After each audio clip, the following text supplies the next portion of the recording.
ini bertugas di berbagai tempat itu dibahas dulu lantai pertama. Ya. Jadi kalau untuk lantai kedua itu lebih profesinya, KPK profesi. Di sana juga teman-teman bisa lihat ada beberapa koleksi juga yang berhubungan dengan profesinya dokter Stomo. Ini museumnya didirikan pada tahun berapa ya, Kak? Jadi museum ini diresmikan pada tanggal 29 November tahun 2017, di mana wali kota saat itu masih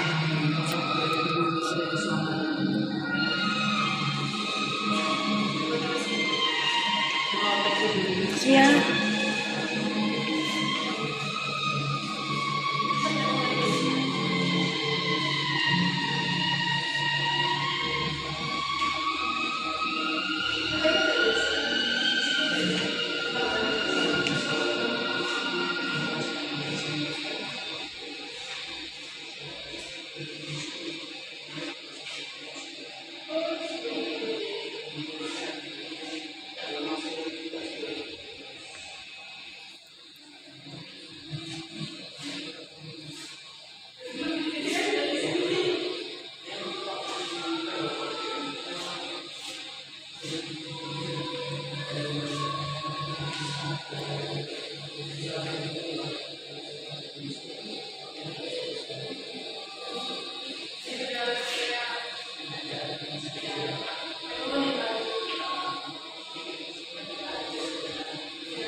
Telah gugur pahlawanku,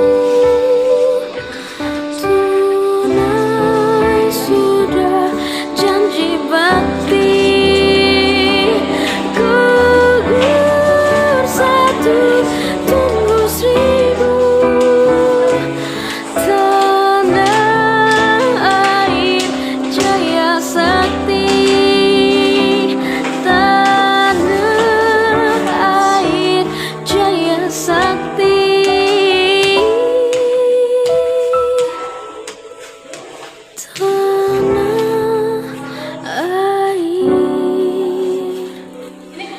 Jaya Sakti.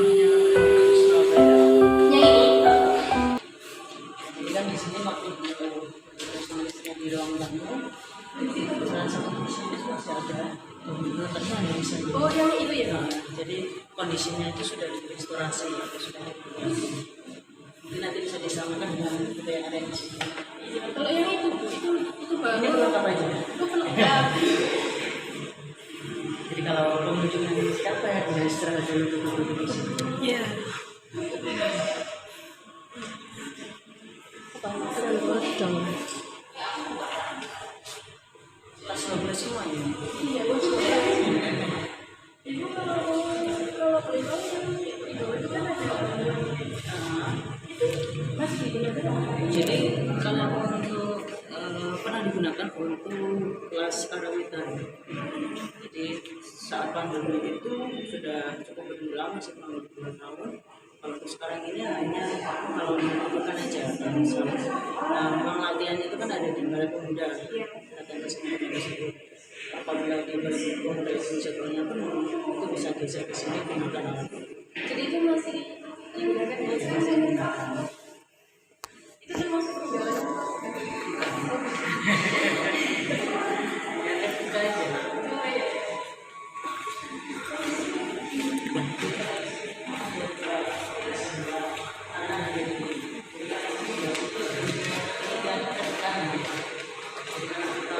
Fotonya dokter Stomo waktu di rumah sakit Simbang. Jadi kita membuat semirip mungkin replika ruang kerjanya dokter Stomo. Jadi yang ini benar-benar Jadi kalau ini lebih baik yang replika atau yang menyerupai, karena kita punya blok di sana. Mungkin bisa dilihat dan samakan dengan yang ada di sini. Jadi kita membuat replika semirip mungkin dengan yang ada di foto. Itu biar pengunjung juga tahu sih gimana sih ruang kerjanya dokter Stomo Kalau yang fakultas ini lumayan banyak, cuma kalau yang fakultas ini hanya itu di sini. Masuk kelas kerja juga, melakukan perjalanan yang keluar negeri menggunakan kelas kerja.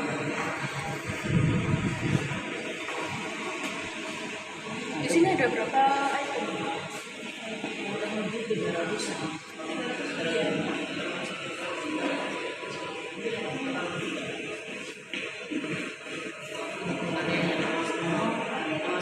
Bahasa Belanda. Ini masih menggunakan bahasa Belanda. Ini buku dari tahun berapa? Gimana? Ini bukunya dari tahun berapa? Jadi semenjak beliau waktu di Belanda sekitar tahun 1919-1920. Nah, jadi di sela-sela kesibukannya beliau ini beliau masih menyempatkan untuk menulis dua buah buku yang isinya tentang penyakit lepra. Karena beliau kan dokter spesialis kulit dan kulit dan kelamin. Jadi koleksi yang ada di sini berhubungan ke profesinya beliau. Di Ranya Dipusatomo kan waktu itu yang lagi viral itu penyakit lepra. Iya. Sedangkan di Ranya kita kan penyakit COVID ya. Iya. Nah jadi yang di sini belum membahas tentang penyakit lepra. Tapi dalam bahasa Belanda. Benar.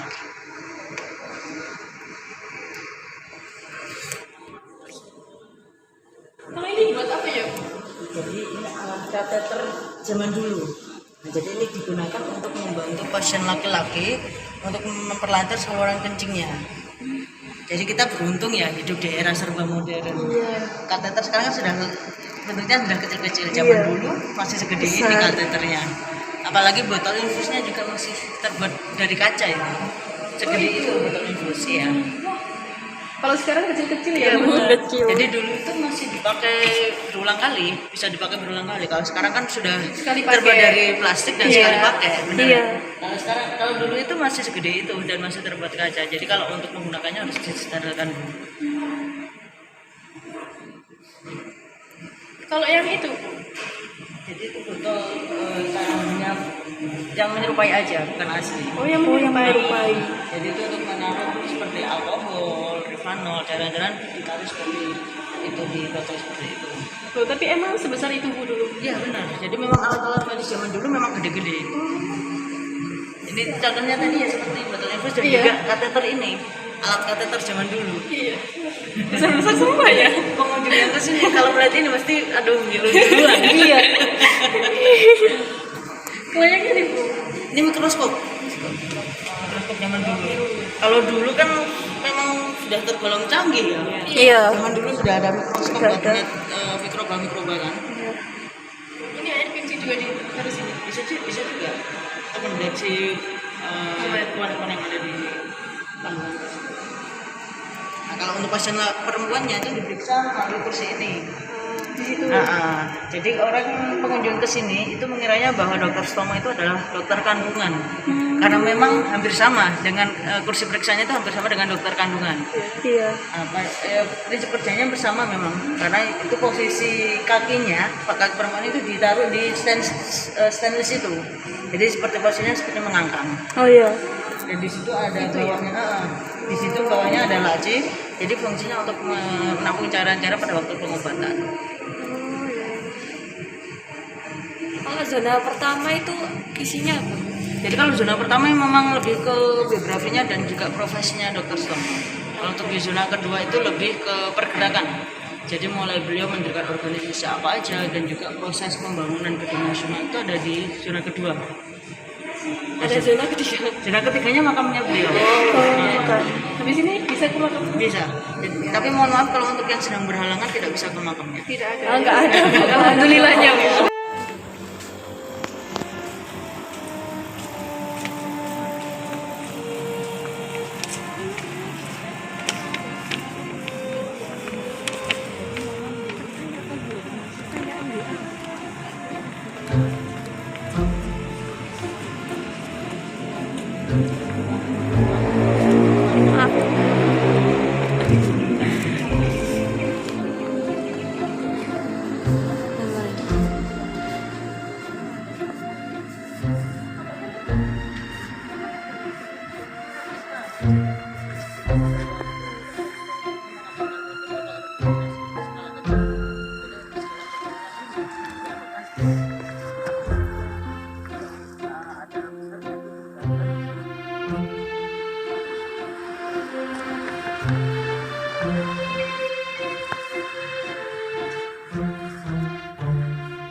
Ya. Kalau boleh tahu bapaknya tahun berapa ya? Jadi wafatnya beliau ini kan sebelum kemerdekaan. Wafatnya pada tanggal 30 Mei tahun 19. Kalau masih muda juga sih usianya beliau kurang lebih tahun usia 50 tahun ini. Jadi beliau ini sakit karena kanker hati. Karena setelah ditinggal istrinya, beliau ini fokus ke pergerakan beliau agar Indonesia ini bisa cepat merdeka dan tidak ingin melihat masyarakat khususnya arah-arah Surabaya itu selalu menderita. Makanya beliau bekerja terus tanpa memperdulikan kesehatan.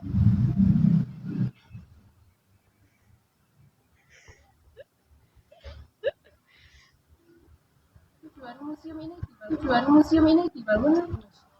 Jadi museum Dr. Sutomo ini didirikan bisa mengetahui seperti apa sih sosok pahlawan Dr. Sutomo ini, karena kan beliau ini memang beliau ini kurang viral atau kurang diekspos oleh media. Maka dari itu saat Bu Risma berkunjung ke makam ini, beliau melihat bahwa kok sayang sih di sini ada pahlawan nasional, tapi kita nggak tahu seperti apa sih figurnya beliau ini. Maka dari itu beliau membuat atau meresmikan museum di mana memperingati Hari Pahlawan juga, yaitu tanggal 29 November tahun 2017.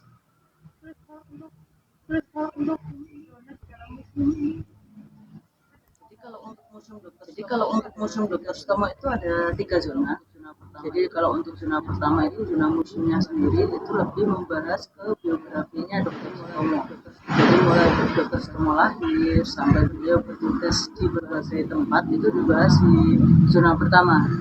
Untuk zona keduanya itu lebih ke pergerakannya beliau. Jadi mulai beliau mendirikan organisasi apa aja, proses dibangun gedung nasional itu seperti apa, itu dibahas di zona kedua. Dan untuk zona terakhirnya pengunjung yang sudah bisa mengetahui sejarah tentang beliau, juga bisa mengirimkan doa atau berziarah ke makamnya beliau. Pertanyaan terakhir dari kami, untuk harapan untuk museum ini apa? Harapannya kedepannya kita agar masyarakat terutama anak-anak sekolah zaman sekarang ini lebih bisa menghargai pahlawannya sih. Surabaya kan dikenal sebagai kota pahlawan. Jadi kita harapannya agar anak-anak sini bisa mengetahui sejarah tentang perjuangan para pahlawan zaman dulu. Jadi di Surabaya ini banyak sekali museum yang membahas tentang pahlawan. Yaitu ada museum Pramoto, ada museum Dr. Sutomo, ada rumah lahirnya Bung Karno juga, ada museum W.R. Supratman juga. Jadi anak-anak sekolah saya harapkan bisa untuk bermain ke museum-museum untuk bisa lebih kenal lagi dengan pahlawan yang ada. Terima kasih ya Bu. Ya, sama-sama.